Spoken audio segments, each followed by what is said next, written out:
Hey everyone, I'm Kunal Bajwa. And I'm Lance Jordan. We are two nerds who decided to start a podcast in 2020 due to the pandemic. No topic is necessarily off the table, and we'd like you to join us in hearing our thoughts on various topics, ranging from anime to Zeppelins. We have it all. Here we go.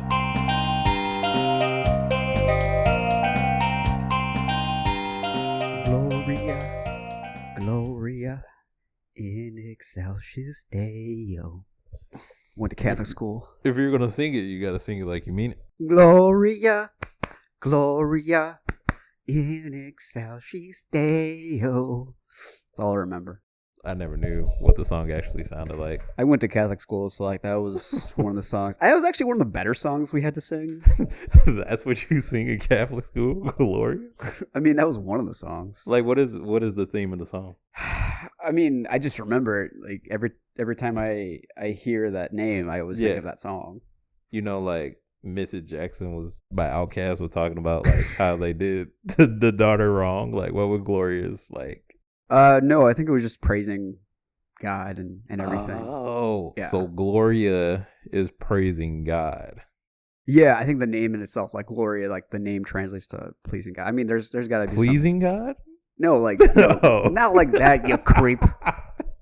Way to make me out to be worse than I am. Oh, praising God. Yeah, it's praising God. Oh, I love this setup we have right now. Pleasing God. It's like not that part, but like, well, if you want to please God too, that's cool too. But like, I'm talking about the drug dealer, like the rich drug dealer setup I have right now. Yeah, we got the white table. That's right. Set up by the kitchen counter. That's right, because I just moved to my new place. Yep, new place. This is the third location that the podcast has been recorded in. This is the third apartment. That's right. Since the podcast's inception back in 2020. I was thinking about that today, actually. I was like, we have switched. Like, Lance has seen 3 different places. Most podcasters don't barely see more than one location. We have seen 3. Hey, that's what makes ours great. We have went to recording at your first apartment kitchen table, to a blanket fort, to I was thinking about that too. Right. To a new table. My ass was so sore after that. Right. My God. To now we're in this new place. I'm on the couch. Kanal has switched spots at least 3 times already. Hey, man. He's on the floor now. Way to rat me out. God damn it. He's going to switch spots again. I'm not going to switch spots again. A historical moment in podcasting history. Well, today is a historical moment. It's bittersweet, but it is historical for the pod. You wanna fill us in? Yeah, this is I guess the LanceNoWayHome episode. Spoilers if you haven't seen the movie. If you haven't seen it. This is where, I asked Doctor Strange to erase Lance from podcast history. But yeah, this is my final episode as a co-host. What would you say? Co-host. Yeah, that's a good word. Co-host. I was about to say main character, like we were in a TV show. I mean, we kind of are. Right. That's true too. We're both people of color. Sometimes I just feel like we're a TV show. Sometimes. Yes. Just in the way that the world works today. Very true. Very true. The way the world. But yeah, this is my last. I guess last one as a co-host, but you'll be like you're like it's like the Power Ranger, like the second Power Ranger version that they did. Like they're still in there's that classic Power Rangers episode where it was still, I don't remember which one it was. It might have been Turbo, but one of the original one of the older Black Power Rangers comes up and still has his like transformation thing. But Alpha's like, don't use that. It's not good for you to use. You could hurt yourself. But the current Black Ranger doesn't believe himself, but they're good friends. So, yeah, so you're like that dude. You're like still like a definite part of the They Need a Hobby podcast family. You're always welcome to come back, This is where we cue the applause and the sad music. Ba, ba, ba. But yeah, I mean, it's been a really great ride. It's been fun. It's been exciting. Had some really great moments. Talked to some really great guests. We did. had some really great topics. We talked to some bad guests. And I mean, you talked to some bad guests. I don't think anybody that I talked to was a bad guest. Just putting that on the record. That's true. That well said there. I'll give you that one. No, I'm glad. I kind of pushed you into doing this, and my bad if I maybe pushed you a little too much with that, but I definitely was nervous starting a podcast, and this is sincerely, I mean that, like, helped me get my feet wet with the podcast, so I really appreciate that, brother. I mean, thank you. 2 years. It's kind of nuts, right? Yeah, that is kind of crazy when you think about it, where we started, everything that was transpiring during that time. Yeah, 18 months, roughly, like that. Yeah. And then to see where we are, where the podcast went, is a really incredible feat. Yeah, I will say it's cool. Like, if anything, just your friends, like, you tell your like we totally became those people who are like really annoying. It's like, hey, listen to our podcast, we're really cool. And then some people will be like, will not even say anything. And then I've had people come up to me later like, hey, I was listening to this episode on your podcast, and I have to do a double take. Right. And I'm like, oh shit, you've actually been listening? Like, that's really cool. I've had friends that listen to it, don't know what the fuck we're talking about, don't know anything about comics, but will listen to it out of support. So shout out to them. Oh, that's actually really beautiful. I've had friends like Ahmad that we had on, who was Sneaker down King from day one listening, and then got to be on it. I have friends who like never would have thought that I would be recording a podcast or in a podcast at all. Yeah. I've heard from them. I've actually, weirdly enough, at one point had a girl ask me about it in a like kind of flirting way, like, oh, what is this about? I mean, it definitely is something cool to say to people. It's like, yeah, I run a podcast, and they're like, what? Right. It does kind of spark the conversation because it's one of those creative fields where you can kind of say that you're working outside of the norm, and I think that attracts people. Definitely. No, I agree with that. That's definitely the coolest part. Yeah, man, like, it's been fun to do, and then we've both been having some life changes happening. You're getting a new job. Yeah, I'm getting a new job. I will be outside of St. Louis, still in Missouri. That's all you people get to know. What do you mean, you people? You people. All of our steady 15 listeners. That's who gets to know. There's some good 15 listeners right there, man. We've had a couple in between that, but we really, honestly though, we've had a really good turnout, just in terms of numbers, in terms of people, and the stats say we're reaching all the way out in Singapore. So hey, Singapore makes great food and great podcast listeners. Right. Apparently, shout out to Singapore. Singapore, like, problematic government at times, but I'll take it. We recognize Taiwan here. Hey, we do recognize Taiwan. They make excellent bao. That's right. That's for sure. What? Yeah, I remember hearing about that. Who's the basketball player that was supporting? Like, came out of left, like, out of down the court. I was gonna say left field, but that's a baseball reference. Yeah. But like, who is it? I think it was the thing was, like, Enes Kanter, who is now Enes Freedom, he was calling out LeBron James for not speaking out against it, since LeBron is like the face of the league. Pretty much. And the NBA was trying to do, like, I think they were like trying to do this partnership with China, like this expansion to where they could like send teams over, kind of like what the NFL is doing. Like, they'll send teams over to play games in the Chinese market, because you get these certain markets, you get like all the sponsorships and the money, and they make everything there. Yeah, absolutely. So it's like inescapable. The league has been kind of quiet about like China's like irresponsible governing. So China is it's such a mammoth in terms of everything. Like, Hollywood's afraid of them. Yeah, in terms of their industry, apologizing, right? I mean, that's part of the reason why you mentioned Doctor Strange. That's part of the reason why Kevin Feige made instead of having like a Tibetan person that teaches Doctor Strange, they made it a Celtic warrior.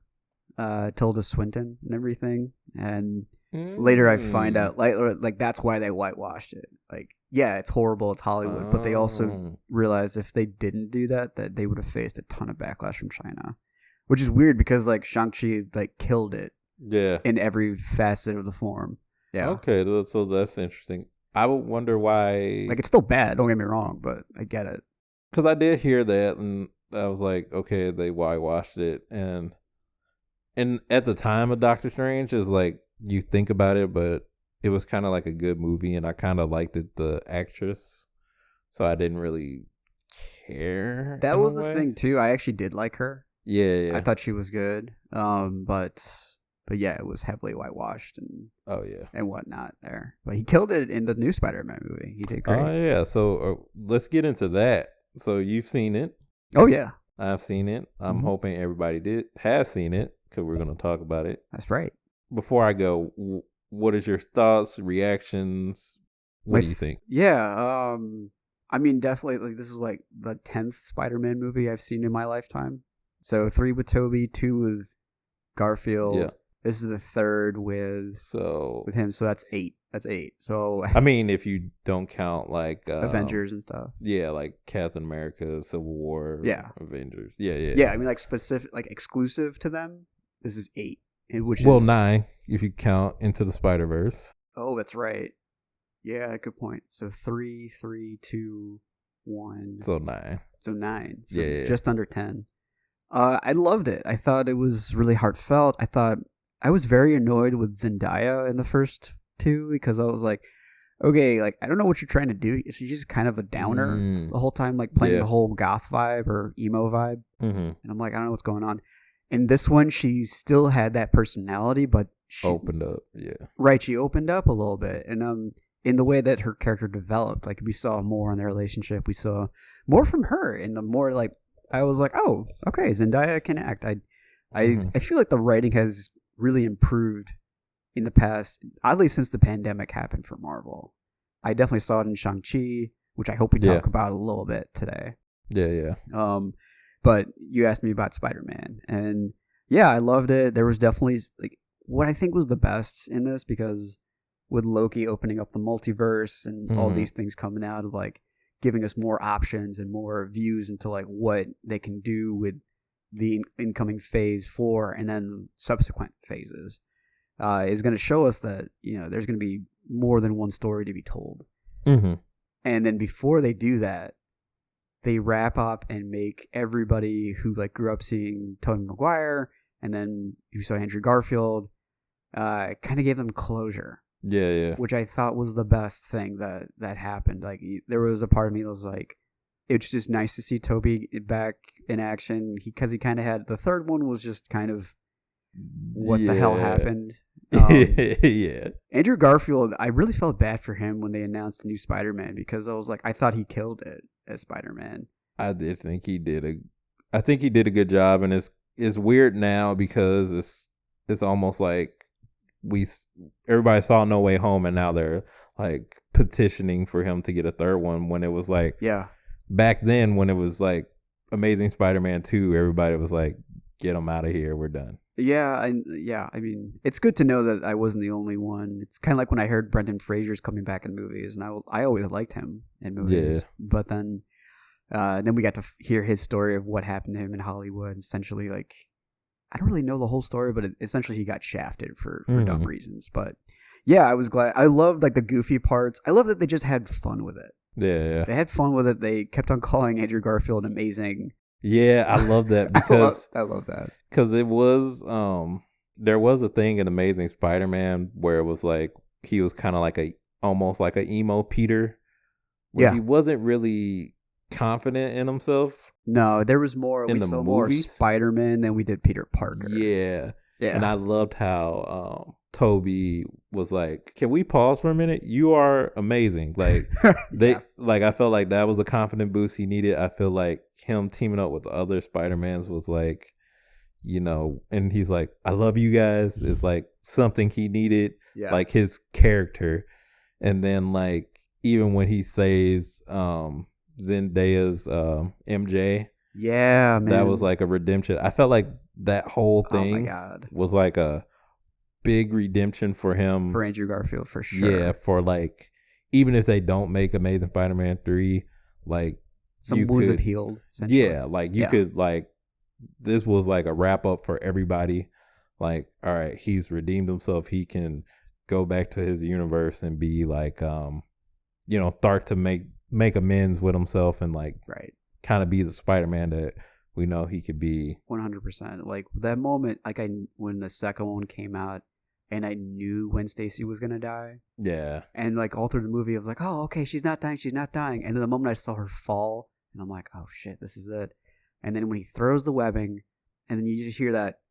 That's it. That snap. Oh yeah. And I'm like, oh, like there was just a part of me that just broke inside. When I was in the theater, there was a part I was like the web, it gets her. I think you see that first, and I'm like, okay, he caught her. Right. Like I remember yelling out, he caught her, but then like, boom, the whiplash. Yeah. I'm like, broke her neck. Oh shit. And this time he was like, I know how to do it, so he grabbed her entire body instead of just like jumping down, instead of just using the webbing. Yeah. So yeah, it felt really good, and you can tell that the emotion on his face is like, "Are you okay?" Mm-hmm. He's like, "Yeah, I'm okay," and he's like, his voice is cracking almost from, and it's kind of interesting. I don't know if this happened before or after it was released, but he just lost his mother in real life, the actor, and so I wonder if that was kind of that kind of flashed in my head as that scene happened. He showed up on Stephen Colbert and talked about, like, a very beautifully losing, like, his mom. I think to natural causes or whatever, but still, so I really was appreciating that, because I really felt he didn't get his due process. Yeah. For Spider-Man. So yeah, I love that. I love the closure it gave. I love that Doctor Strange is much more cemented in who he is. Mm-hmm. It broke my heart in how it ended, because like Peter basically is on his own. Yeah. And he didn't even graduate high school. Like, oh yeah, he had to take the GED. He had to take the GED, and he's living in a crappy apartment. But everyone he loves, like even Happy, he doesn't have Stark Tech. He doesn't have anything. He doesn't have Aunt May. Yeah. Yeah, I mean, sexy Aunt May is gone too. Sexy Aunt May is gone. I saw a meme. I don't know if it was today or yesterday. That was like, Peter's a better man than me. I would have wished for Aunt May to forget she was my aunt. Oh my god, gross. But hot take. I think it was the most complete Spider-Man movie we've ever seen from start to finish. I think it was the most complete Marvel movie we've seen start to finish. I agree. The best Spider-Man and Marvel film. I think from beginning to end, I think this was the best Marvel film. And when I say that, I mean just in terms of, from the beginning, they grip you all the way to the middle, to the end. It's just like well done all the way through. And I say that putting it against Marvel Endgame, which I think for the majority of Marvel movie fans, they would say that it's the greatest Marvel movie, I think. But the reason I put Spider-Man above that is because, like I said, it's just a really complete film, just a bunch of tear-jerking moments, well acted. William Dafoe comes back. William Dafoe steals his scenes. Honestly. Doc Ock steals his scenes. Yes. Even the rest of the villains, like everyone had kind of a closure or redemptive kind of like time on screen. Absolutely. Even the villains, especially the villains, actually, in a lot of ways. Which you don't get to see a lot in Marvel films. But I think for me, like, Endgame was great, but there were moments where it was a bit slow. Yeah. That's the problem with Endgame. It's like almost 2 movies. Yeah. And I feel like no superhero movie will ever beat from when the Hulk snaps his fingers to the end of Endgame. I don't think any superhero movie will ever beat like that level of cinematic greatness. Yeah. But I think for me at least, it's hard to ignore how great this Spider-Man movie is. Yeah, I mean, it was Toby in it. I think as someone who grew up with him, it was great to kind of finish, kind of see where he was at, to have his story, ended. And he kind of hints at it, like, yeah, MJ and I finally figured it out. We got married, and he aged really well, honestly. Yeah. He looked really good. And just to see them like all save their villains instead of killing them, was a good they moment actually too. Tried, and then that super dramatic point where he catches Peter, and the goblins from killing Goblin, from making his mistakes, and then like even with like all the callback lines, like how he sees Doc Ock, and Doc Ock asks him like, "How are you doing?" And he's like, "I'm trying to do better." Like, it was a callback line for Spider-Man 2. Right. So, I love the movie. Definitely think it's the greatest Marvel film that they've made. Yeah, just where do you go next? Yeah, I don't know. That's going to be, I mean, they already know. They already have that stuff written out. I mean, what with the Loki season 2 coming out with the multiverse, and they're going to tie it together. Like, this is not the last time we see Tom Holland's Peter Parker. Oh, no. Yeah. I don't think so. Whether it's Tom Holland or they recast him, I do kind of think Tom Holland had a good point. Maybe you tell Miles' story and then bring him back in for like a second one where like Miles and Peter team up or something. Yeah. Kind of like how they did in the video game recently. Kind of, yeah. I think the issue with that, though, like with Miles, is like a lot of his origin is kind of Peter dependent. Yes. Like, that's true. If you go to the comics, like originally, like he becomes Spider-Man after Spider-Man dies. So you would need to put something like that in the film, or if you do the video game, he becomes Spider-Man basically after knowing who Spider-Man is, like working with Peter, right, in some way. So, and then Into the Spider-Verse, like, got to find Peter B. Parker. Right, exactly. So there's a lot of Peter dependent prime Spider-Man.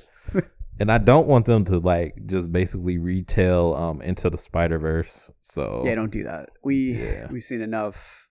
The problem with taking, I'll say this till I die, this is the hill I will stand on. Like, the problem with taking so many fantastical anime, comic books, cartoons, and putting them into live action is just that. It's too fantastical to do it. And maybe one day when technology catches up and it's not goofily done, and it's also not written all by the suits, it'll work. But right now, I don't really see good examples of that. Like, it's really hard to take something so convoluted, honestly, because comic books are so convoluted. Forget the universes. Like, just think about like one storyline, and like we've covered storylines of comics in the past, and we've all heard your hatred of Captain America, but regardless, it's very hard to do that and put it into that. Like, we kind of saw that with Cowboy Bebop, even though I liked it. Even though I liked it. You liked it. Okay. I liked it, but like there was choices and I'm like, this doesn't make any sense. Like they did things to really Hollywood it up.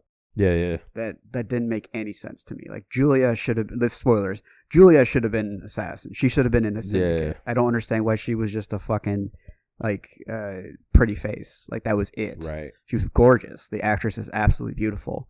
But she was nothing but a singer. In the anime, she's a fucking badass killer. Who actually has far more agency there than she did in the TV show. She was like, fuck this triangle, I'm gonna go do my own thing, and hides until later in the show.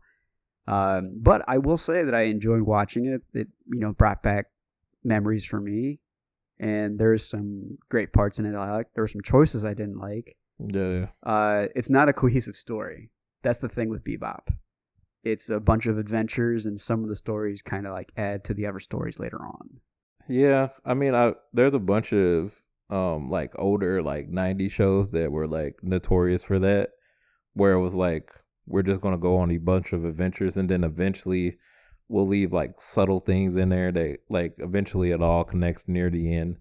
But yeah, it's one thing I always say to people, who are like comic fans or anime fans. It's like, when Hollywood gets a hold of something, like they're making these shows not for us. It's for a casual audience to bring them into the world. And I get that. I really do. Yeah. But it sometimes when they just make weird choices, I don't know. Yeah. I don't know where they're going with it. Like, Vicious was done oddly.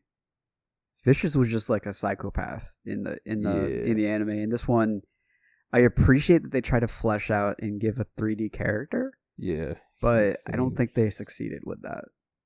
So I've only watched the 2 episodes, and I talked to my brother about it, but Jet was probably my favorite character. He was like almost the most true to character. Even down to the voice. Yeah, very much so. Vicious, they liked that he was like a white-haired swordsman, but other than that, they didn't care about. Like, he was obsessed with running a gang. He was trying to do his own thing with drugs, and I didn't like how they made it into a "Daddy doesn't love me" scenario. Yeah, that was kind of annoying.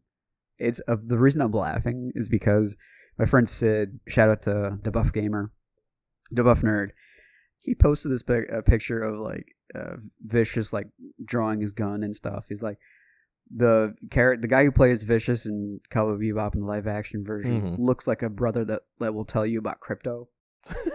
and I couldn't help but I was like, that's fucking hysterical. I love that. Yeah, that's the end of my story. That's crypto. All right. So Shang Chi, I know it's been out for a while. What have we got to talk about? God. I've seen it how many times have I seen it? Like 2 or 3 times. I've seen it twice. I loved it both times. You loved it both times? I loved it both times. It was good. I had to piss like a racehorse the first time, but I stuck through because I was just enjoying every moment of it, man. Like, from the casting, the choreography, the music, the comedy, I can't wait to get that on Blu-ray. Because I'm one of those weird guys that still get the Blu-rays. Get the Blu-ray. Yeah. I will say that I do hope that the main character, the actor, Simu, I hope we see more of him in like these action movies. Not to stereotype him or typecast him in certain positions. Totally. But I feel like he could be the next Asian action star after like Jet Li and Jackie Chan. That's a huge compliment. I would like to see him definitely get bigger, for sure. Yeah, I would love to see him get bigger. Not just in this role. Yeah, the movie was great. It was one of those, like, a good story. I didn't have too many problems with it. There was a part where he went to go kill the guy who killed his mother, right? Yeah, that was his first hit. Yeah, like, that was his secret. I would have liked to see that scene. Like, I think they're holding it on for the sequel. Okay. Yeah. You think so? That's my guess is, because like they've left a couple things there that they kind of just dropped. Mm-hmm. Like Katie, his friend / possible love interest in the future, right? Mentions that it's like the time that I did something horrible and the government came after me, and they just like don't mention it again. Right. So that obviously is a seed that they're throwing in for later. The whole thing about him doing the hit could possibly tie in with the Jackie Chan possibility, because everyone's talking about bringing in Jackie for the next role. I know we talked about, you said you wanted him to come in as a villain, which I think would be extremely interesting. Yeah, just because I think it would be, at this point, it'd be a different role than I've seen him in. Like, he's always been the good guy. It would be like the slacker good guy comedy. Yeah. Like, I feel like I've seen all these other action heroes like in like a villain type role before. Yeah. So it'd be kind of interesting to see Jackie, and then it could be like, I don't know how much more acting he's interested in doing, but I kind of feel like it would be a nice little farewell to the American box office, at least, to like have a big box office movie that he's in. Oh yeah. Before like kind of going away. The problem, like there's been so many issues he's had with doing movies in America. Number one, Hollywood is racist as fuck. Number two, anytime he tries to do like stunts or anything, there's a whole bunch, like the rules in Hong Kong and Asia, much looser than they are in America. That's why he's able to do much crazier stunts in his Hong Kong like movies. Because he did the Rush Hour movies, he got pissed off with that, and then he ended up doing a movie called Gorgeous, which Tony Leung, Shang-Chi's father, is in that movie, and he plays like a really problematic gay character, but which is unfortunate because Tony Leung is known for like a masterclass actor in Hong Kong cinema. He stole the show on Shang Chi, honestly, in a lot of ways. This is Wenwu, and just because like he was such a compelling character. Like you see, at least I found it to be compelling. I still loved Shang Chi, and I loved how Simu Liu did it and everything. You know what my issue with his character was? He was this conqueror, this really powerful human, essentially. He was just really powerful, you know, had all the control, power, money. 10 rings, all that stuff. Yeah. And so my thing was like, he gets the girl of his dreams. Yeah. He settles down. And she gets murdered, but that kind of, like that one murder weakens his psyche so much that this demon who has been locked away for centuries is like just calling out to him and is able to get through. And I think that if you were somebody who was like thousands of years old. Yeah, I just feel like for the purpose of the plot in the movie, you're like, okay, I'm gripped, you know, I get it. I understand why he turns evil. But I think if you sit back and you're just like, this man has been alive for a long time. Like he's seen empires rise and fall. He's probably been a cause of a lot of rise and fall of empires. He's so powerful, and yet this demon entity was able to fool him. Yeah, I get you on that. It's actually a really good point. I think that's like the only like plot hole I just found in Shang-Chi that was like, it's, you know, the term that they use, it's like the thing that drives the plot. It's a weird MacGuffin. Yeah, it's a weird MacGuffin that makes I don't know about no sense, but it makes too convenient a sense. Shang or his sister don't even entertain the idea of like, hey, you know, our dad's seen some crazy shit. Maybe it's something that we don't understand. Right, like they don't even investigate it. They just take the people of Ta Lo's word for it. Supposedly, I mean, they were right. Like they knew exactly what was going to happen, but it was too convenient, even for like a movie. Oh yeah. Because it was like, no, our dad is crazy. And I think that was the thing, because Sean was just so hurt because he was trained as an assassin, but then like ran away to escape him. There's so much we don't know. I don't want to, honestly. And that's the thing too. I don't want to like question things in the movie because I really like the movie. You can. Like I really want a sequel. Like I liked it a lot more than I'm like starting to think like there's these inconsistencies. Like his sister, he knew his sister was back at the mansion. Like he didn't want to go save your sister. So there's a lot of things that fall into this. As the more and more I get into any kind of media, whether it be like people from, so obviously everyone knows, you know, my family background, my family culture background is Indian.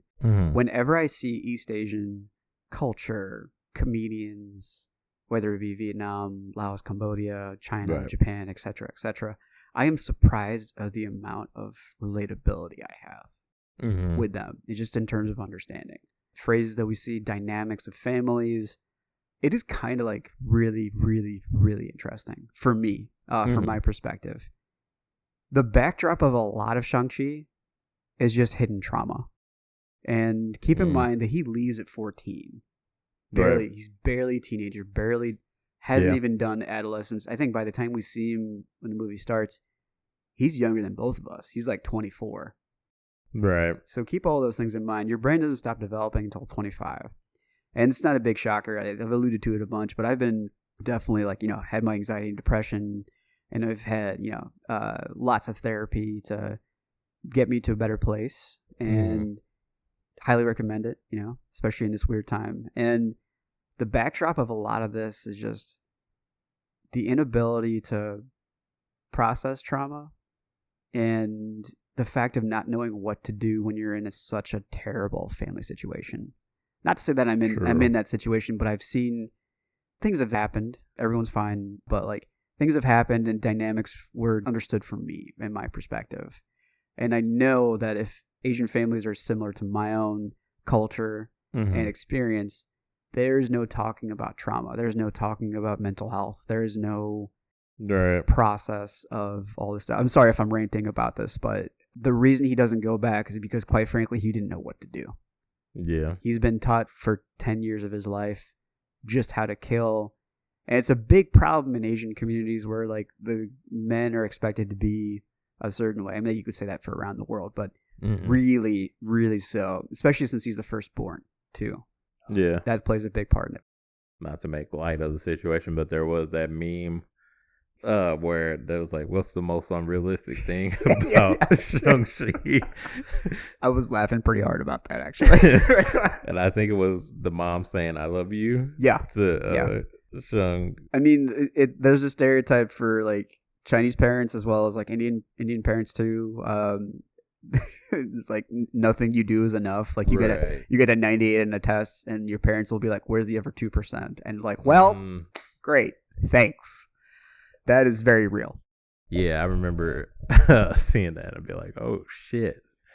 But I have seen that in like other media. I feel like I had to have because where I see like India and like Asia, like in the media, is like different shows is what I'm talking about. Like, you'll see like the characters' parents are just like pushing them and pushing, like, you have to be a doctor, you have to be an engineer, like you have to be. Exactly, and that's 100% accurate. My parents definitely wanted me and my brother to be doctors. My dad still casually says, it's a 9-to-5 gig, it's no problem. And I'm like, what doctors are you? I mean, those are like established doctors who are just internists. Right. You're like this is like 15 years down the line. Right. You're like the general practitioner. Like you're just the dude I go to. Like it's not a casual job. Like your primary doctor that you just like, how's my weight and height? Yeah. Like okay, 9 to 5 office hours. I'm out of here. Like right. It's not like that. The ones at the hospital.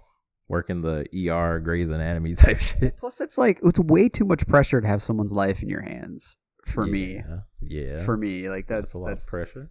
That's not something I definitely want. And the problem is a lot of those cultures, especially those generations, are right after World War II. So it's a lot of countries get their independence, especially India. 2 years after World War II, India gets its independence. My parents are born 10 years after that. So what gets you money? Not acting, not performing. Like there's a meme. You talk about memes. Like there's a meme on the internet for idiot people, and it's like, Dad, I want to be an actor. And he's like, Beta, it's pronounced doctor. Don't worry about it. So yeah, that's kind of the thing that happens with that. Like it's a lack of sightseeing on what the state of affairs currently is. So I always thought it was like there's a thing in America, and I always assumed that because it's only portrayed like this in like TV shows and movies, that I thought it was like with why the parents were so hard is because they recognize that they're immigrants, their kids need to be better than them, be better, but like be the thing to where you don't have to suffer in a way, or even to be like just better than the white kids or white families, because there's a thing in like you become a trophy. Yeah, well, yeah, at least in black families where there's like you have to work harder than like the white person that you're competing against or in class. Yeah, like me and my white counterpart can go to the same schools, have the same grades, have the same GPA, but the opportunities are going to be easier because they're white compared to they get that that 1% betterment. It's just from being the way they are. Yeah, that's one of the layers that adds into it as well. They don't do it as much anymore. I mean, it's a stereotype, but then it's like probably a unwelcoming stereotype where everyone looks at you and they're like, Kanal knows math. Right? I know he knows it, and I'm really not that good. I'm really, I like algebra, but which is even a goofy thing for someone to say. Right. But like I'm not very good at math, and everyone thinks my dad's a doctor, and I'm like, right, exactly. And I'm like, no. And my dad actually has he's been asked people have come up to him multiple times. I'm dead serious, and have been like, hey, I just got over cancer. These are my medications. And my dad would look at their medication and go, looks good. And then they would go straight away. I'm not even joking, man. This has happened at least 3 times that he has told us about. Yeah. He used to go to a store, and the guy that he got along with to sell him wallets and shoes, he kept on calling him Doc. And my dad's like, I'm not a doctor, but he just kept on calling him Doc. And wow. To the point of like, okay, this is weird. Like, my dad just really did. He went into a different field. He did property management and was very successful there. Yeah. But yeah, it's a stereotype because it's based in truth. Like, you see a lot of Indian people in the medical field. That's not wrong. Right. But like, that's not the only thing we do. I will say maybe it's an advantage to where like and how people see you. Yeah, because it could be like you're applying to like a certain school and you're actually going into that field. It's kind of like, oh yeah, they're gonna be good. Like, or they'll be like, we're gonna accept this person because we think, insert Indian name, is gonna be the best doctor. I was actually just talking about this the other day. The stereotypes you have for Indian people is like, why am I complaining about a stereotype of being a doctor, or like people thinking that I'm a doctor or in med school or something? And I'm like, because like there's more to me than my stereotype. Right. There's more to me than that, and there's more to my culture than Deepak Chopra, Gandhi, and the Kama Sutra and yoga, and all of us being doctors. Like, yeah, it's a weird thing when the stereotype is a prestigious stereotype. Yeah, it's kind of weird because then like on the flip side, like in black culture, there's like you're a rapper or a basketball player, and it's like you can't do anything else. You can't do like if I don't have any of those skills, then I'm just like a what thug. The fuck are you? I was like, yeah, I was like I'm a thug on the street. But like if I, say I'm doing well in a certain job, right, and I've got money, I can go into like some high end retail store and like afford to buy things, and everybody thinking like, oh, he's either a football player, a basketball player, or a rapper. And it's like, those aren't really necessarily negative jobs, but it's kind of... Those are not your only jobs. Right. And it's very skill dependent, where it's like, not every black person is going to be able to dribble a ball, to catch a ball, or to not every Indian person rap. Can, perform surgery, or, right. Like, it was weird going to SLU, and I don't know if I've talked about this on air before, but when I was at SLU, it was like I was watching a fucking nature documentary. A lot of and this wasn't everybody, but a lot of the Indian kids that I would see would creepily like connect with each other. A lot of them from Chicago. They would coordinate from their high school in Chicago to where they were living at SLU, and then like I would be walking on campus and I'd see just a crowd of them walking across. Yeah. Now, I met some fantastic people from the Indian Students Association. The one who does our podcast, I actually met her through there. But there were some problems that I had. Careful what you say next. Hey, Meetha, we love you, man. In fact, she was one of the few friends that I was happy to hang out with. A lot of them, they would ask me my major, and I would be like, they're like, hey, so how's like pre-med track treating you? I'm like, I'm not pre-med. It's like, oh, okay, you must be like bio then. I'm like, no, not bio. Yeah. And then it would just go, it was like a prestige level. I remember it very specifically. They would be like, oh, so you're like in math, right? Like you're a math major. So I'm like, no. Biomed? No. Then it would come all the way down to like accountant. I'm like, no. And there's one more. I was like, what about law? He's like, nah, I'm probably not gonna do that. It's like, what's your major? History. He's like, oh, history. Oh, okay. Yeah.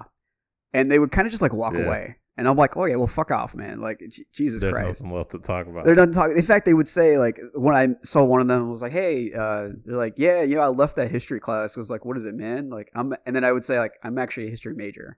And I get it. Not everyone loves history. History can be boring. It's taught not in the best way. And you like what you like. That's totally fine. But I felt bad because they were taught the same thing I was taught growing up, as like, kudos to my parents for letting me choose my major, because I wouldn't trade it, even though it's causes me anguish every once in a while. I still wouldn't trade it because I had great time doing it. They were only taught things to get them money instead of increasing their creativity and everything. I think that's a taught minority way of thinking. It's a survival mechanism. I get it. Because I would say that's still prevalent in like other minority. It's really like you see like only the whites are allowed to freely choose like the majors, because they'll tell you like history you won't make it. What are you going to do with a history major? Not to diss your major. I got it before. That's the like thought plan, right? Yeah, because it's like, what are you going to do with it? Teach, like, right? That was what I'm like. Yeah, I think. But then like even teaching is like not the career we should hold in the high. Which is why teaching is horrible right now. Yeah, because no one appreciates it. There's no patronage for it. Yeah, and you wonder why no one likes school anymore. Yeah, because at least here we're paying our teachers $15 an hour and saying, be great, where fucking there's a guy at a warehouse making 19 or something. Like, what's the point in taking? Because like they have to do 3 different jobs to be a teacher just to survive. Exactly. Like your love for the job can only go so far. Right. And people who do teach are amazing. Like they end up having to be unofficial guidance counselors. Oh, yeah. Aftercare programs, etc., etc. Like it goes on. There's a show out now, Abbott Elementary. It's a comedy show. I want to watch that. I've watched the first episode, and I forgot the older black lady's name, the actress, but she had a line in there, like there was a serious moment where she was like, some days we're a teacher, some days we're the guidance counselor, some days we're the counselor, sometimes we're the second parent, sometimes we're just the parent. Oh man, that's so sad but true. I'm glad that the guy from Everyone Hates Chris is doing something now. Oh, him? He was in Walking Dead for a little bit. Then he died. Oh, I didn't watch that. Oh, yeah. But I gave up after the second season, man. It was too much. But anyhow, he's back in that show. Yeah. Now. He's all grown up and everything. It'll be interesting to see where his character goes. Because he's kind of like... You see it through his eyes, don't you? No. Okay. But it's almost in the vein of like The Office and probably Parks and Rec. I haven't really gotten into Parks and Rec yet, but in The Office, at first there was like that same character. Like in the first season, we thought it was Ryan. Yeah. Where he was just like... I'll probably say Pam or Jim too. Yeah, where they were just like, what the fuck is going on? Everybody else is crazy as fuck. Right. So he's kind of like that character right now, where it's kind of like he just like looking around like, okay, like this is really fucking happening. Right, exactly. Like that's kind of the feeling I had whenever I was at SLU. I was told multiple times, I'm not shitting you, I was told multiple times like, yeah, you're the only brown guy that talks to white people. And I'm like, thank you? I don't know what to think about that now. I mean, there was like my college experience was kind of spread out between like the different schools here, but I did always think that there was some type of I thought it was like a survival mechanism in a way, where it was like you would always see the Asian kids together, you would always see the Indian kids together. Oh yeah, I hated that. And at first it was like, is it because there's a limited number? Like I get that to a point. Like yeah. I understand. I was vehemently like, I'm gonna hang out with everybody, and then now I'm like, it's kind of nice just talking to someone who understands my cultural background. But I don't see why you can't have both. I don't see why you can't hang out with different people and also hang out with your people from your own culture. Right. I don't like how you have to choose. I don't think you ever had to choose. I think we just make that had the illusion that we had to. You know what I mean? Like, yeah. I feel like, not you necessarily or me, but just like we went into these certain settings and we were like survival mode. Like people go into survival mode. Right. And it's like, I'm going to go with the group that at least looks like me or knows my experience because it's just safer. I'll feel safer doing that. Yeah. I now I'm at the point where I don't fault people for doing that, but I just feel bad that that's, the facilitation that causes that, Mm-hmm. Yeah. Wow, we got really deep. Yeah, we did. We jumped off in a good way. It was oh yeah, absolutely. Because this is still like the wrap up episode of 2021. Yeah. What else has been going on? What else has been out there? But too much. I mean, too much, but then nothing at the same time. Right. I mean, since we're sharing news, I guess I'll tell you my news that's going on, like why we moved a third time. I actually didn't tell you about this. I realized after we finished, we were actually going to try and record last week, but it's difficult to do that when you're living with your parents and all your stuff is packed away. I potentially could have died a couple months ago. Oh shit! Was it rafting with Billy? No.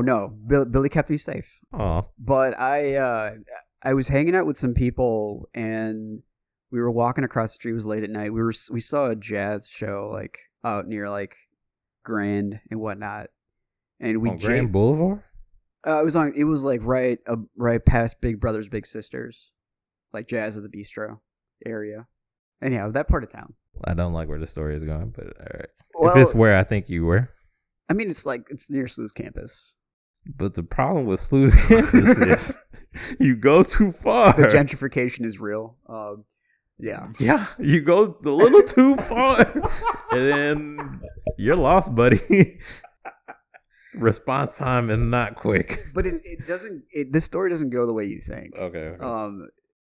So we jaywalked because there was no one on the road, and it was 11 or something. So we jaywalked. You can't die jaywalking in St. Louis, but all right. Yeah. Continue to say. So we jaywalk and we get across the street. Okay. And then all of a sudden, I hear someone hit a pothole really badly, and I'm like, oh, what kind of fucking idiot did this?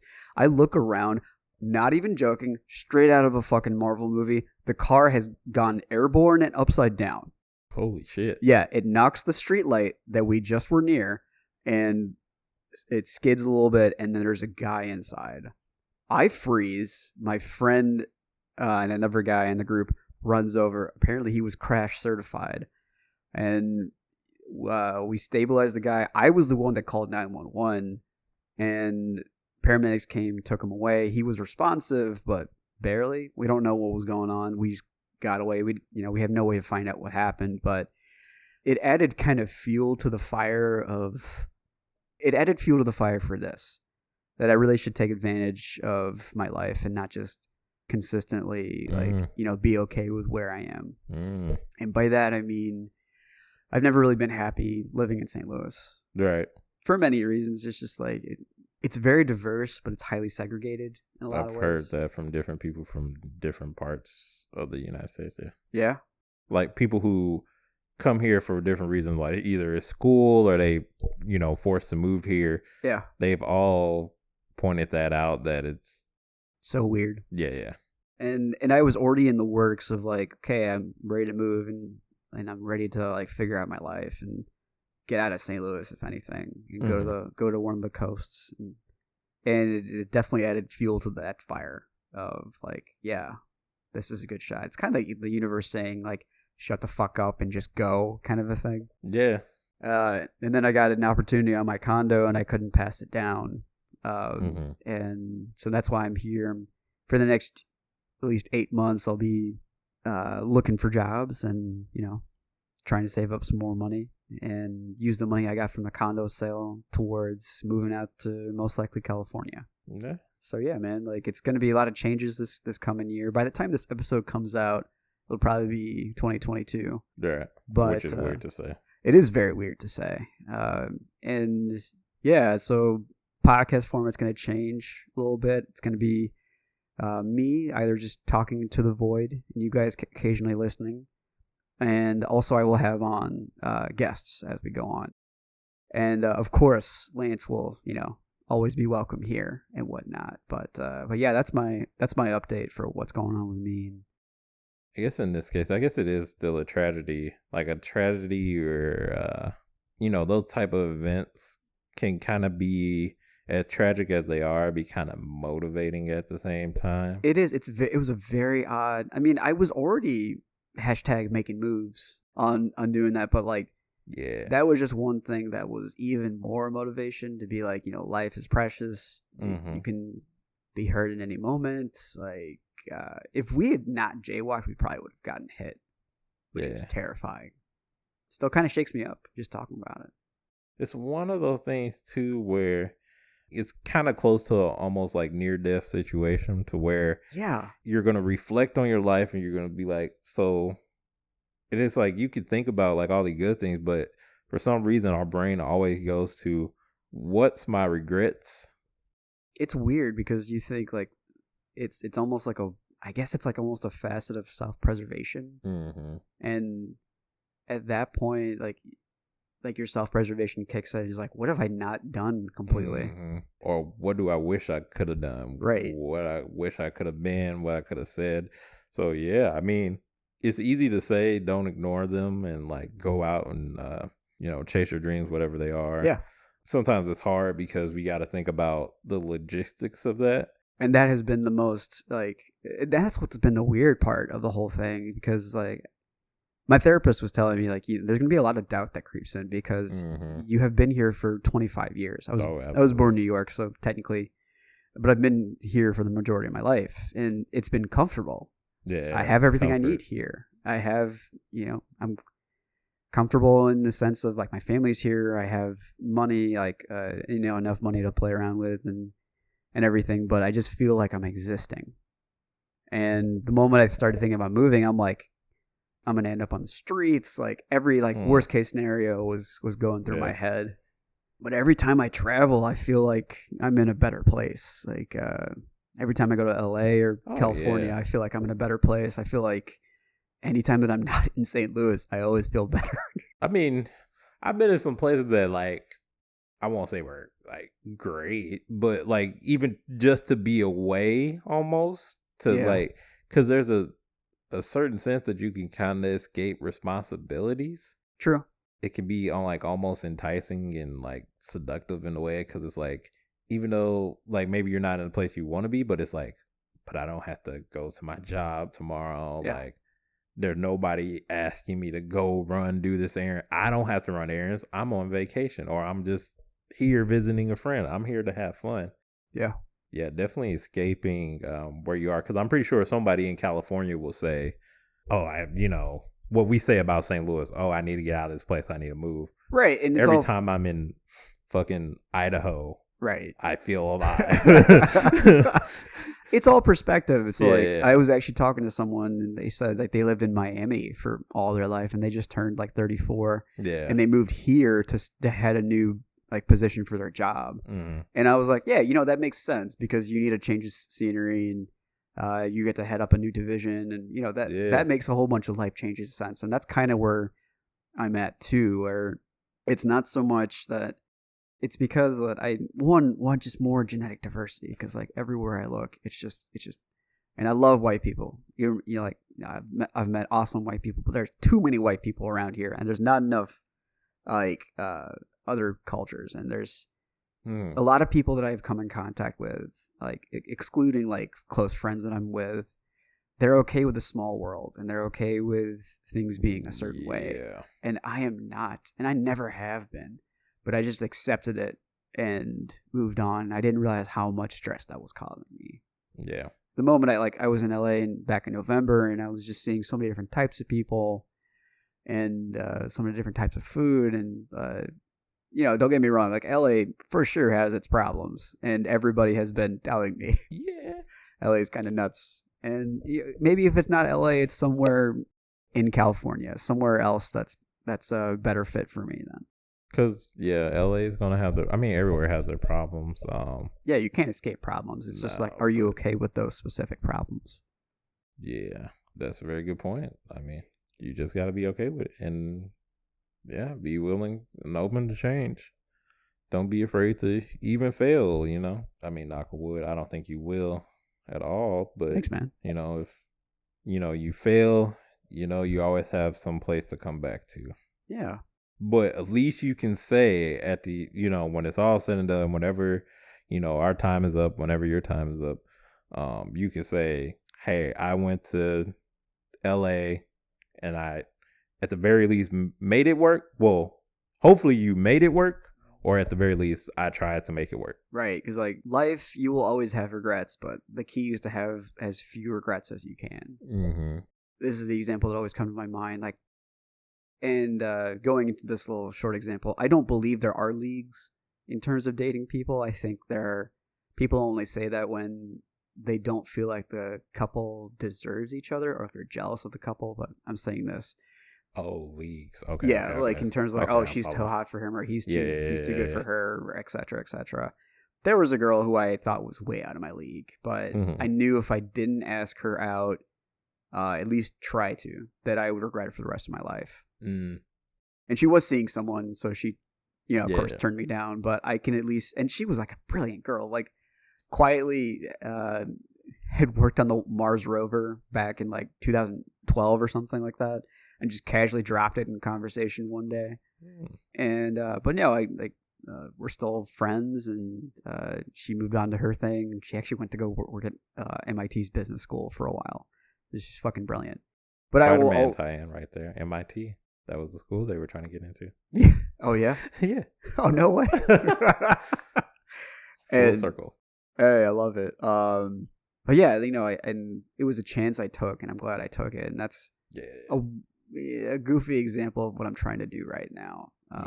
And so, starting January, I'll start to be looking at jobs, and I got a life coach to help me keep me on track for those types of things. So it was kind of goofy, but it was like the perfect example because it's like people say like the sexiest girl. There's always that doubt in the guy's head that, they're too hot for me. I never stand a chance. He'll never say yes. But it's probably more guys like that are like having the same thoughts. So she's never getting asked out. So she's single and it's like no one's shooting their shot. And it's the guy that shoots their shot. So, right. We could all, like, it could be a bunch of people here in St. Louis or wherever who are like, oh, I need to get out of here. I need to, shoot my shot for California, Texas, New York, Miami, all these places that we want to go. But at the end of the day, we're like, nah, it'll never work. It'll never work out for me. So I'm just going to stay here where it's comfortable. Or right. Comfortability is one of the quietest killers. Yeah. That was a beautiful statement and everything you just said. But every time I hear someone say shoot their shot, I feel like they're going to jizz all over the place. Oh, well, yeah. I mean, that's where you always hope it goes. My man. My man. I don't think we can top that, can we? I don't know. I don't think so. But I just want to make sure that we ran through everything that happened this year. We jumped over. I mean, Shang-Chi. we only talked Marvel, Shang-Chi. Did DC do anything this year? If they did, I don't care. Oh my god! I don't. Oh, the Snyder Cut, wasn't that this year? Dude, I got through halfway of it, and I was like, "You're better than me." I was actually watching it with Billy, and I was like, I want to fucking go to sleep. I'm like, this is just. They put everything through like a dark filter, and they think it makes it great. And I'm like, why did you do that? That just makes me tired and depressed. Like, this doesn't help me at all. Okay. Yeah. Anything else that happened this year? Video games? Anything? I've been playing the shit out of Hades. Okay, I did. I have seen that. Yeah, that's a really good game. Oh, well, did we ever talk about Ghost of Tsushima? We talked Ghost of Tsushima. I think that came out. Didn't it come out in 2020? I think it came out in 2020, yeah.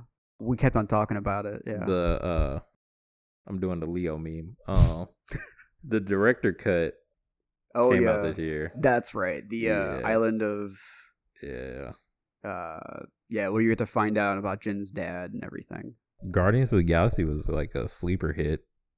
Oh, the game? Yeah. Okay, I was like, they came out of the movie that I missed? Nah. Okay, no. It was a game. Like, I played it. It was I heard... nothing but good things about it. Yeah. It was like, and I think we were all nervous because Avengers was kind of a flop. Yeah. And this one was good. Yeah, it's like they tried making everything pay to play, which never goes well. Oh, yeah, no. Yeah. And then it was like kind of like Anthem and a bunch of other games kind of in the same vein, but it was like, it just didn't translate well. Yeah. With Marvel. But all right, so video games, movies, politics. Biden's been quiet. It's kind of like the duct tape on the. It's like that meme of the guy holding the duct tape on that. And I'm like, okay, now it's gotten worse, and he created the climate change corpse, which I'm happy about. Yeah. But like, we need to fucking do things to stop destroying the earth. It's funny because like whenever. Like, I made some money from the condo sale, and I was like, yeah, I want to invest it in stocks that, Oh, yeah, stocks is one thing. I'm trying stocks and crypto, not doing well. Oh, okay. Not putting a lot of money in it, but... But enough to, get some pocket change, I guess? No. Okay. But... Gotcha. Maybe that's the 2020 thing I'll look into, how to...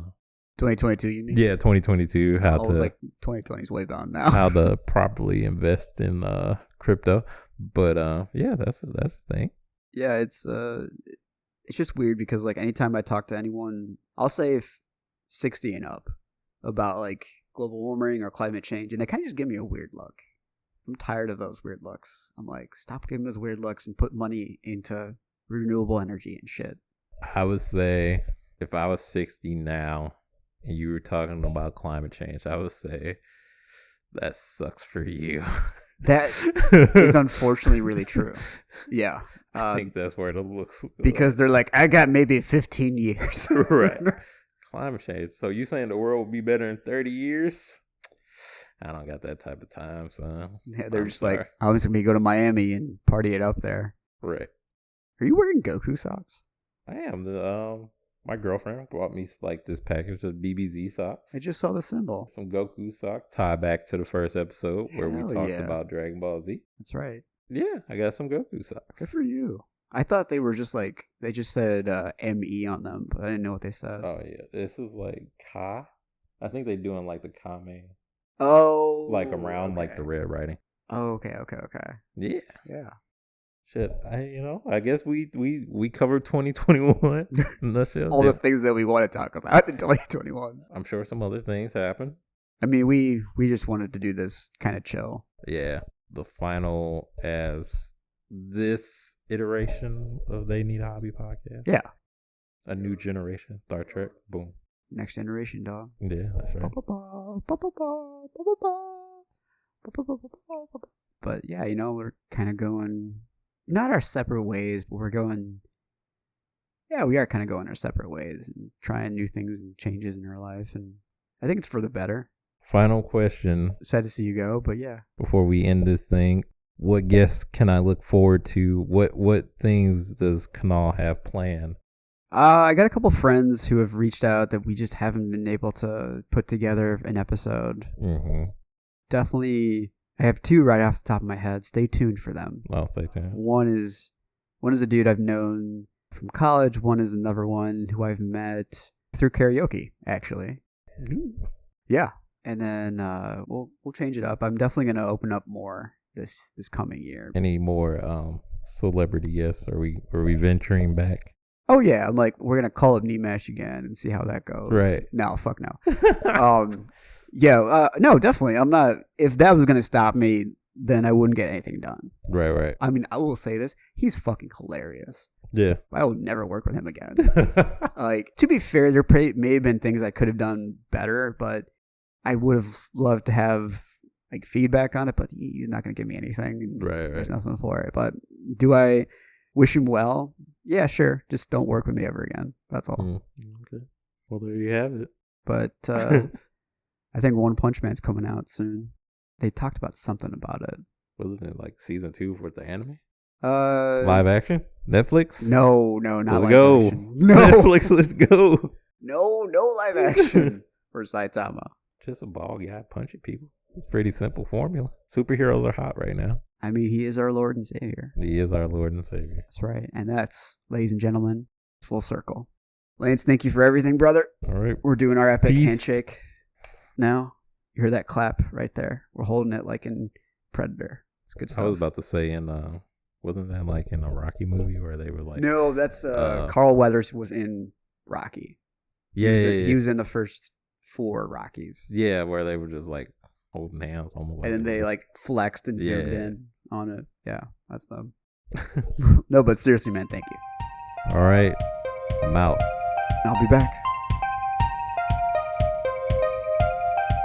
Hey fan peeps, thanks for joining, and as always, we appreciate any feedback.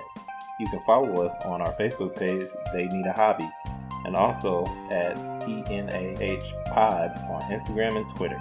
Hopefully one day we'll find a hobby and maybe even be one of the cool kids. Peace.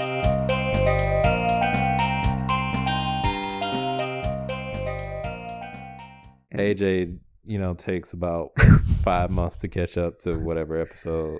And there's the Billy reference for today. I'm pretty sure he's seen Spider-Man. It's going to be a greatest hits from this point on.